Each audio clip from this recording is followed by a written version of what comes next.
Welcome back. As you know, I hope, a decorated U.S. Marine has been jailed in Mexico for more than 2 months, all for what he calls a mistaken left turn that sent him across the border. Since then, Sergeant Andrew Tamarisi has endured some of the worst abuse the Mexican prison system has to offer. So bad, it led him to try to kill himself.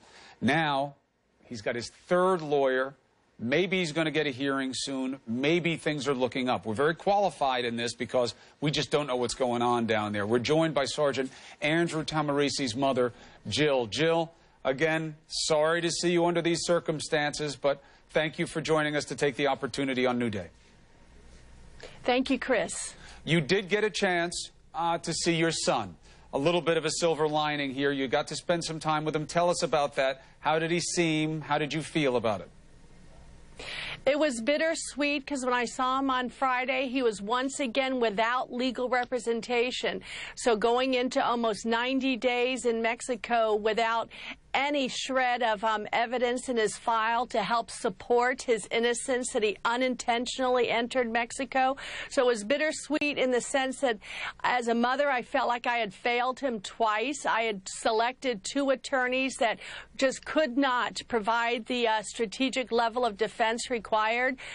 But I was also encouraging him at the same time that I believed that with the help of Phil Dunn, a criminal defense attorney in California, who this time helped me interview legal teams last Wednesday and Thursday in Mexico, that I was confident that the third time was the charm. He's still in isolation, right? How do you feel that he is physically and emotionally, because he is dealing with a significant PTS? Absolutely. He was in San Diego and diagnosed with PTSD, yes, and he is not able to get therapy for his PTSD in Mexico because they are not equipped to handle foreign combat-associated PTSD.